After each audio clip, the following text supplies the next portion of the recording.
Hello friends, welcome to the ISNA e-medical classes. Today we will discuss about methods of nutritional assessment. First we will discuss about what is methods of nutritional assessment. The 5 domains of nutrition assessment outlined in the NCP include. जो nutritional assessment के domains हैं वो 5 domains होते हैं जो कि NCP में include किए गए हैं. क्या क्या डोमेन है? Food and related nutrition related history. Food और रिलेटेड न्यूट्रिशन के रिगार्डिंग जो भी हिस्ट्री होगी उसको कलेक्ट करना है सबसे पहले. Biochemical data, medical test and procedure. जो भी बायोकेमिकल डेटा होता है डायग्नोसिस के बेस पे मेडिकल टेस्ट क्या करवाए जाते हैं और उसके पीछे प्रोसीजर क्या हुआ होता है. नेक्स्ट वन है एंथ्रोपोमेट्रिक मेजरमेंट. बॉडी का हाइट कितना है, वेट कितना है और बॉडी का जो हेड सर्कम्फ्रेंस हो रहा है वो कितना है, चेस्ट सर्कम्फ्रेंस कितना है, एब्डोमिनल सर्कम्फ्रेंस कितना हो रहा है, ये सारा किस में आता है? एंथ्रोपोमेट्रिक मेजरमेंट में. नेक्स्ट वन है nutrition focus physical findings. Nutrition focus physical findings में मतलब न्यूट्रिशन के बिहाफ पे बॉडी का जो मास इंडेक्स है वो कितना है, कितना वहाँ का डायमीटर कितना हो रहा है हर एक जगह का, ठीक है. और उसके बेस पे जो फ्रीक्वेंसी क्वेश्चनायर किया गया है उसके बेस पे जो पर्सन है वो सही से डाइट लेता है कि नहीं लेता है, उसके जो न्यूट्रिशन ले रहे हैं उसके बेस पे क्या फिजिकल फाइंडिंग आएंगी. बॉडी मास कितना होगा, हाइट कितना होगा, ठीक है. जो एक्यूरेट न्यूट्रिशन ले रहा है तो उसके अकॉर्डिंग कितना होगा, अगर कम ले रहा है तो उसके अकॉर्डिंग कितना होगा, ये सारा क्या आएगा इसमें? Nutrition focus physical findings. Next one क्या है? Client history. इसमें क्या करते हैं, पूरे क्लाइंट की हिस्ट्री लेते हैं कि उसको जो स्पेसिफिक प्रॉब्लम अभी हो रही हैं, पास्ट में क्या चल रहा था, ठीक है, उसकी कोई सर्जिकल हिस्ट्री तो नहीं है. जो भी क्लाइंट की हिस्ट्री होती है वो सारी हम इसमें कलेक्ट करते हैं. First we will discuss about food and nutrition related assessment. Food and related nutrition assessment में हम क्या करते हैं? फर्स्ट वन है 24 आवर डाइटरी रिकॉल. इसमें हम 24 घंटे पहले की डाइटरी रिकॉल करते हैं. Food frequency questionnaire. इसमें फूड फ्रीक्वेंसी क्वेश्चनायर में कुछ क्वेश्चंस होते हैं वो दिए गए होते हैं कि पेशेंट जो है वो ये लेता है कि नहीं लेता है. नेक्स्ट वन है dietary history since early life. Dietary history पूरी जानते हैं इसमें कि जो पेशेंट क्या क्या चीज़ें कंज्यूम करता था, क्या चीज़ें लेता था, क्या चीज़ें नहीं लेता था. फूड कंजप्शन, फूड क्या क्या वो कंज्यूम करता था ये भी पता करते हैं. नेक्स्ट वन क्या है? Diary technique. डायरी टेक्निक में हम क्या करते हैं कि जो पर्सन होता है वो खुद से ही मेंटेन करता हुआ चलता है कि वो क्या ले रहा है आज की, क्या नहीं ले रहा है. तो ये इजी मेथड हो जाता है क्योंकि हम एकदम से रिकॉल नहीं कर सकते कि आज के 1 महीने पहले हमने क्या लिया था, इसलिए वो अपनी क्या मेंटेन करके चलता है? डायरी मेंटेन करके चलता है. First we will discuss about 24 hour dietary recall. 24 hour dietary recall क्या है? 24 hour dietary recall is a structured interview intended to capture detailed information about all foods and beverages, dietary supplements consumed by the respondent in the past 24 hours, most commonly from midnight to midnight the previous day. ठीक है. इसमें क्या है, इसमें क्या करेंगे, person का 24 our का डाइटरी रिकॉल करते हैं कि जो पर्सन ने उसके 24 घंटे में क्या क्या चीज़ें ली हैं. जो भी चीज़ें ली होती, जो भी खाना खाया होता है, दाल सब्जी रोटी बेवरेजेस जो भी लिए होते हैं, सब कुछ इसमें हम उसका रिकॉल करते हैं और कब लिया था, कितने टाइम पे लिया था. और ज़्यादातर कब का करते हैं? मिडनाइट से लेके हम उसका प्रीवियस डे का 24 आवर्स का करते हैं इसमें. नेक्स्ट वन है food frequency questionnaire. Food frequency questionnaire क्या होता है? A food frequency questionnaire consist of a finite list of food and beverages with response categories to indicate usual frequency of consumption over the time period queried. ठीक है. Food frequency questionnaire क्या होता है? ये एक बहुत लंबा चौड़ा क्वेश्चनायर होता है. इसमें बहुत सारे फूड्स दिए होते हैं, सब दिया होता है, जितने भी बेवरेजेस होते हैं, ठीक है, दाल सब्जी रोटी, जो भी जो पर्सन एक हम अपना डेली लाइफ में कंज्यूम करते हैं, इसमें एक चेक लिस्ट काइंड ऑफ होता है. इसमें क्या रहता है, बहुत सारे वो रहते हैं, फूड के नेम्स रहते हैं. तो पर्सन को क्या करना होता है, इसमें टिक करना होता है कि वो क्या चीज़ें कंज्यूम करता है और क्या चीज़ें वो कंज्यूम नहीं करता है. To assess the total diet the number of food and beverages queried typically ranges from 80 to 120. इसमें क्या रहते हैं, समथिंग 180 से लेके 120 तक जो वो फूड के नेम्स रहेंगे उसके अकॉर्डिंग जो पर्सन होता है वो उसमें टिक करता है कि वो क्या चीज़ें ले रहा है, क्या चीज़ें नहीं ले रहा है. नेक्स्ट वन है dietary history since early life. Dietary history में क्या जानेंगे, डाइटरी हिस्ट्री से पता ही लग रहा है कि क्या पूरी डाइट का हिस्ट्री लेते हैं पर्सन की।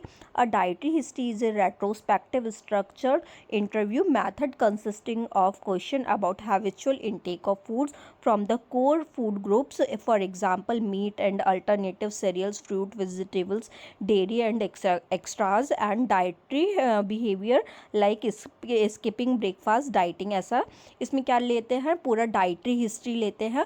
पर्सन जो भी चीज़ें खाता है, जिस भी चीज़ का वो हैबिचुअल है, फॉर एग्जांपल वो मीट ले रहा है कि नहीं ले रहा, कोई अल्टरनेटिव ले रहा है, सीरियल्स ले रहा है, फ्रूट्स ले रहा है, वेजिटेबल्स ले रहा है, डेयरी प्रोडक्ट्स जो होते हैं वो ले रहा है, या फिर कोई एक्स्ट्रा चीज़ें ले रहा है, उसके बारे में पूरी हमें उसकी हिस्ट्री पता लगाते हैं कि वो किन चीज़ों का लेने का वो हैबिचुअल है। और या फिर वो अपने मील जो है वो बहुत टाइम से स्किप कर रहा है, ब्रेकफास्ट को स्किप कर रहा है, डाइटिंग को स्किप कर, डाइटिंग पे है या फिर डाइट को वो स्किप करता रहता है, कहीं लंच स्किप कर दिया, कहीं उसने डिनर स्किप कर दिया, कहीं ब्रेकफास्ट स्किप कर दिया। जो भी चीज़ों का वो पर्सन हैबिचुअल है, इसमें हम क्या पूरा लेंगे, उसका डाइटरी हिस्ट्री, जो भी वो उसने अभी तक खाना चीज़ें ऐसी करके खाई होती हैं कि उसका रेगुलर पैटर्न जो है वो कैसा था, इसमें हम पूरा वो मेंटेन करते हैं। Next one food consumption. Food consumption बहुत इजी मेथड होता है, इसमें हम पता लगाते हैं कि फूड वो कितना कंज्यूम करता है, मतलब वो डेली डाइट में समथिंग वो कितने अमाउंट ऑफ कैलोरीज लेता है।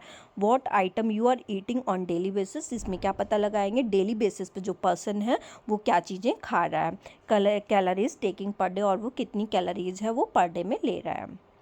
Next one food diary technique. Food diary technique में क्या करते हैं, also known as diary of food record. ये क्या कहलाती है, दूसरा नाम क्या है इसका, डाइट डायरी भी कहलाती है, या फिर फूड रिकॉर्ड भी इसको हम बोलते हैं। A food diary is a prospective method to measure food and drink intake as they are being eaten, therefore does not rely on memory to recall what the consume that day.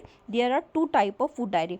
ठीक है, ये क्या होता है, ये एक diary recording method होता है कि जो आज हमने खाया, हमने क्या लिख लिया, उसको डायरी के अंदर रिकॉर्ड कर लिया। ये एक तरीके का क्या है, प्रोस्पेक्टिव मेथड होता है। मतलब इसको हम क्या देख रहे हैं, फ्यूचर में देख रहे हैं हम, कि आज जो हम खा रहे हैं हमें पता चले जाएगा कि अगर हम उस डेट का देखने चाहें, अगर हम आज से 1 महीने पहले का देखना चाहें कि हमने क्या चीज़ खाई थी आज से 1 महीने पहले, तो उस डेट का उसके पास में मेंशन रहेगा। अगर मैं नॉर्मल किसी पर्सन से पूछूं, अगर उसके पास डायरी मेथड को वो यूज़ नहीं करता है, तो आज से 1 महीने पहले क्या खाया था तो उसे एक तरीके से याद नहीं होगा। तो डायरी मेथड क्या बहुत एक ईजी मेथड होता है कि हम पूरा जो पहले का जो भी डेट में, जिस डेट में भी हमने क्या खाया था, क्या नहीं खाया था, 1 साल से हम क्या खा रहे हैं, तो बहुत इजी मेथड है कि हम उसके बिहाफ पे हम पता लगा सकते हैं कि हमने उस दिन क्या खाया था। ये एक तरीके का क्या है, प्रोस्पेक्टिव मेथड है। प्रोस्पेक्टिव मतलब हम फ्यूचर में देख सकते हैं कि हमने क्या खाया था, और रेट्रोस्पेक्टिव क्या होता है, हम पास्ट का पता लगा सकते हैं कि हमने पास्ट में क्या खाया था। There are 2 type of food diary. Food diary जो होती है वो 2 टाइप की होती है। कौन कौन सा है, वेट एंड एस्टिमेटेड। वेट मतलब हम कितना, वेट के अकॉर्डिंग हम कितना खा रहे हैं, और एस्टिमेटेड के बेस पे मतलब हमने आज एस्टिमेटेड वैल्यू कितना खाई, 1 कटोरी खाई दाल, या फिर 2 कटोरी खाई, या 4 चपाती खाई, तो ये एक एस्टिमेटेड वैल्यू होता है। और वेट मतलब हमने वेट के थ्रू, हमने अगर 100 ग्राम दाल बनाई थी तो हमने उसका कैलकुलेशन के थ्रू खाया, मतलब हमने उसका जो था वेट कर लिया, उसके बाद में हमने खाया। तो ये हम 2 तरीके से कर सकते हैं। नेक्स्ट वन है हमारा बायोकेमिकल टेस्ट। ये दूसरा मेथड होता है। तो इसमें क्या होता है, in a full nutritional assessment it can be useful to screen the following biochemical parameter. इसमें क्या है, बायोकेमिकल नेम से खुद ही बता रहा है कि बायोकेमिकल जितने भी बॉडी के पैरामीटर होते हैं, जो भी टेस्टिंग होती हैं, इसमें हम सारा करते हैं। इसमें एल्बुमिन टेस्टिंग कर सकते हैं, प्री एल्बुमिन एग्जामिनेशन कर सकते हैं, सीआरपी टेस्ट करेंगे, transferrin, haemoglobin, urea, creatinine, lymphocyte and point deficiency. इनमें हम सारे जो इनकी ये क्या होती है, ये मेन बॉडी के पैरामीटर्स होते हैं। अगर ये फ्लक्चुएट हुए तो मतलब बॉडी के अंदर कोई ना कोई सीरियस इलनेस होगी। तो ये हम सारे बायोकेमिकल टेस्ट करके एचबी वगैरह सब कुछ पता लगाते हैं कि बॉडी के अंदर कुछ जो न्यूट्रिशनल डिफिशियंसी तो नहीं हो रही है। नेक्स्ट वन क्या है हमारा एंथ्रोपोमेट्रिक मेजरमेंट। एंथ्रोपोमेट्रिक मेजर क्या है? Anthropometry is a ancient Greek anthropos. Anthropometry को एक एंशियंट ग्रीक वर्ड से लिया गया है जिसका मीनिंग है ह्यूमन, एंड मेट्रॉन मतलब क्या होता है? मेजर। मतलब एंथ्रोपोमेट्रिक का मतलब क्या होगा? ह्यूमन का मेजरमेंट क्या करना कहलाता है? Anthropometric measurement. इसमें हम क्या क्या कैलकुलेट कर सकते हैं? हाइट कैलकुलेट करते हैं, वेट कैलकुलेट करते हैं, बॉडी का हेड सर्कमफ्रेंस कैलकुलेट करेंगे, बॉडी मास इंडेक्स कितना है, बॉडी सर्कमफ्रेंस कितना है, एब्डोमिनल सर्कमफ्रेंस कितना है, चेस्ट सर्कमफ्रेंस कितना हो रहा है, मिड आर्म सर्कमफ्रेंस कितना हो रहा है, ये सारी चीज़ें हम एंथ्रोपोमेट्रिक मेजरमेंट में करेंगे। मतलब बॉडी के जो भी मेजरमेंट होते हैं वो हम किस में करते हैं? एंथ्रोपोमेट्रिक मेजरमेंट में। फर्स्ट क्या है हमारा हाइट। हाइट हम कैसे कैलकुलेट करते हैं? The average of the two closest measurement should be recorded. इसमें क्या होता है?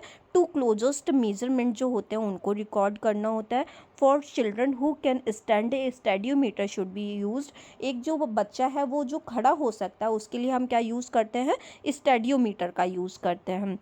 The child should stand up straight with his buttocks, shoulder blades and heels together, touching the back of the stadiometer. जब बच्चे को हमें खड़ा करना है तो बच्चे को एक जो सब प्लेन वॉल होती है उसके सामने खड़ा करना होता है, बिल्कुल सटा के उससे खड़ा करना है, और उसका जो बटक्स है वो वॉल से टच होना चाहिए। शोल्डर ब्लेड जो है, शोल्डर वाला पोर्शन, वो भी वॉल से टच होना चाहिए।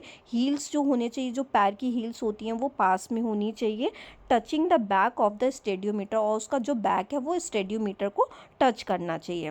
The feet should face outward at a 60 degree angle. उसके जो फीट होने चाहिए वो 60 डिग्री एंगल पे होने चाहिए जिससे कि हम हाइट जो है वो ईजिली कैलकुलेट कर सकें। नेक्स्ट वन क्या है? वेट। वेट को हमें कैसे कैलकुलेट करना होता है? Assistant to remove the child's clothing to undergarments. Person जो बच्चा है उसका जब हम वेट कैलकुलेट करेंगे तो उसके जो अंडर गारमेंट्स होते हैं उनको पहने रहने देते हैं और बाकी के जितने भी क्लॉथ्स होते हैं उनको रिमूव कर देते हैं, क्योंकि अगर हम क्लॉथ के संग में बच्चे का वेट करेंगे तो बच्चे का वेट भी आ जाएगा। और अगर छोटा बच्चा है तो उसको केवल हम क्या जो नीचे का अंडर गारमेंट होता है उसको पहने रहने देते हैं, क्योंकि उसकी वजह से वो कहीं कपड़े वगैरह ख़राब ना कर दे अगर वो छोटा बच्चा है। बड़े बच्चे के मतलब अगर 1 साल तक का बड़ा बच्चा है तो उसको थोड़े से जो अंडर गारमेंट्स होते हैं वो पहने रहने देते हैं। Ask the assistant to place the child on his her back or sitting on the tray of the scale। और जो बच्चे को उसको क्या करेंगे, जो असिस्टेंट होगा उससे क्या कहेंगे कि वो जो ट्रे स्केल होती है उसके ऊपर बेबी को लेटा दे। Make sure that the infant और child is not touching anything of the scale. ये हमें मेक श्योर करना है कि जो बच्चा है उसने अपने हाथ पैर वगैरह जो है वो बाहर की स्केल के ऊपर ना निकाले हो, मतलब वो स्केल के किसी और अदर पार्ट से बाहर के वो टच ना कर रहा हो। The weight will appear on the display panel. फिर क्या होगा, जो वेट होता है वो डिस्प्ले पैनल जो होता है अगर वो इलेक्ट्रॉनिक है तो उसके ऊपर वो अपीयर हो जाता है। अगर वो नॉर्मल है जिसको हमें देखना पड़ता है जिसमें सुई लगी हुई होती है और उसके ऊपर जाता है तो उसके अकॉर्डिंग हम वेट देख लेंगे कि बच्चे का वेट कितना आया। नेक्स्ट वन क्या कैलकुलेट करते हैं हम? हेड सर्कमफ्रेंस कैलकुलेट करेंगे एंथ्रोपोमेट्रिक मेजर में। हेड सर्कमफ्रेंस क्या होता है? Head circumference is the measurement of child's head around it largest area. Head circumference क्या है? हेड का जो लार्जेस्ट एरिया होता है उसको हमें मेजर करना होता है। It measure the distance from above the eyebrows and years and around the back of the head. इसको हम कैसे मेजर करते हैं? इसको हम जो सामने का हमारा जो रीजन होता है हम इससे जो आईब्रो के जस्ट ग्लैबुला वाला रीजन होता है इसके जस्ट अबव फॉरहेड वाले रीजन से ईयर से टच करता हुआ हम इसको मेज़र करते हैं, और जस्ट जो ऑक्सीपिट होता है सब ऑक्सीपिटल एरिया वहाँ तक हम इसको मेज़र करते हैं। मतलब ये जो आई का ऊपर जस्ट फॉरहेड वाले एरिया और उस ऊपर जो पीछे साइड में सब ऑक्सीपिटल रीजन होगा बैक ऑफ द हेड, वहाँ तक हम इसको मेज़र करते हैं हेड सर्कमफ्रेंस को। नेक्स्ट वन क्या है? हम BMI कैलकुलेट करते हैं। BMI क्या बताता है हमें?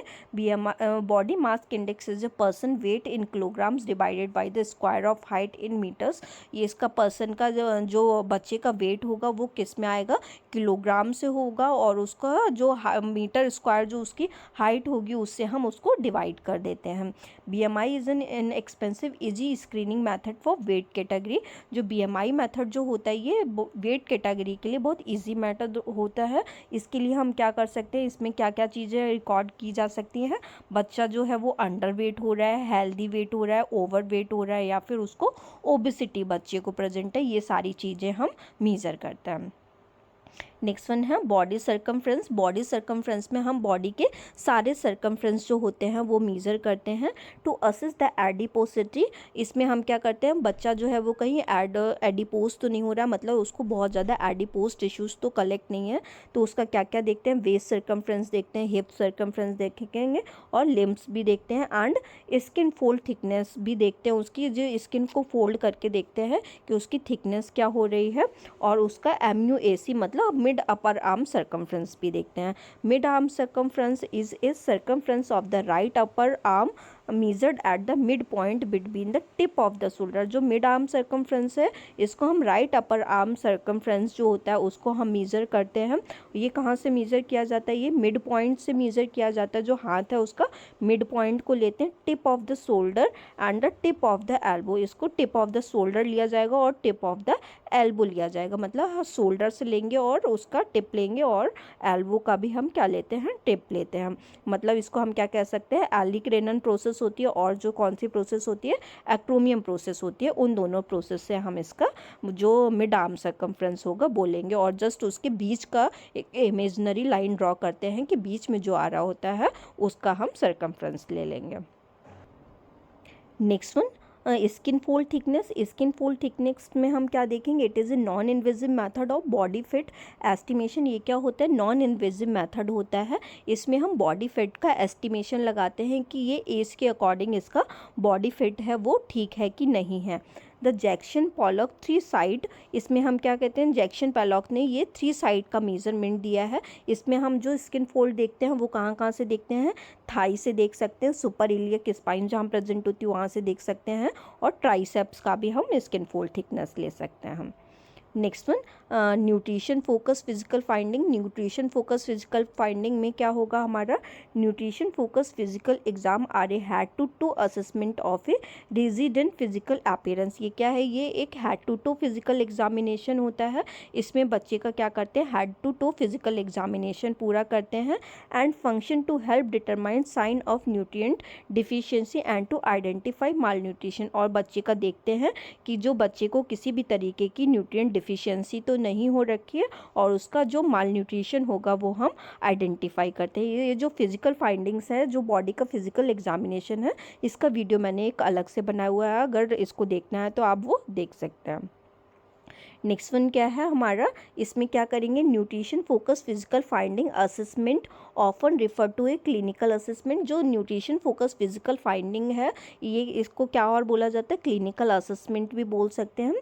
Assist finding from evaluation of body system, muscle, subcutaneous fat, wasting, oral health, hair, skin, nails, sign of oedema, suck और swallowing, breathing ability, appetite and affect. इसमें हम सारा जो फाइंडिंग्स होगी वो देखेंगे। इसमें देखेंगे कि सारे बॉडी के सिस्टम सही से काम कर रहे हैं कि नहीं कर रहे हैं, मसल्स का फैट कितना, सबक्यूटेनियस फैट जो है वो कितना हो रहा है, फैट का कहीं वेस्टिंग तो नहीं हो रहा है, ओरल हेल्थ नॉर्मल है कि नहीं है, उसका कोई ऑर्डर वगैरह तो नहीं प्रेजेंट है, हेयर, स्किन और नेल्स जो है वो नॉर्मल है, साइन ऑफ एडिमा तो कहीं प्रेजेंट नहीं है, उसका सकिंग रिफ्लेक्स सही है, स्वेलोइंग रिफ्लेक्स सही है, ब्रीदिंग जो पैटर्न है वो ठीक तरीके से है कि नहीं है, एपेटाइट वो उसकी पूरी है, जितना उसको लेना चाहिए इसके अकॉर्डिंग उसको ले रहा है कि वो नहीं ले रहा, और उन चीज़ों का अफेक्ट कैसा है कोई बॉडी के ऊपर, मतलब कोई माल नरिशमेंट का या फिर अंडर नरिशमेंट या ओवर नरिशमेंट का साइन तो नहीं प्रेजेंट है।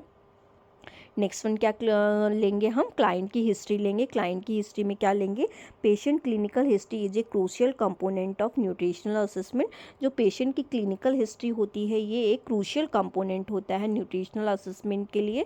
Once patient identification marker, name, age, sex, इसमें क्या करेंगे, आइडेंटिफिकेशन मार्कर डालते हैं, तो उसके क्या पूरा लेते हैं, उसका नेम डालेंगे, अलग से एज डालेंगे, और उसका जो जेंडर होगा, सेक्स होगा, उसको हम मेंशन करते हैं, क्योंकि कई बार हम दूसरे पेशेंट का कहीं ये डेटा मिक्स ना हो जाए, इसलिए उसके आइडेंटिफिकेशन मार्कर्स को भी डालते हैं। Are noted, take a detailed history of chief complaints, उसकी जो सारी डिटेल्ड हिस्ट्री होती है चीफ कंप्लेंट्स की उसको नोट करते हैं हम।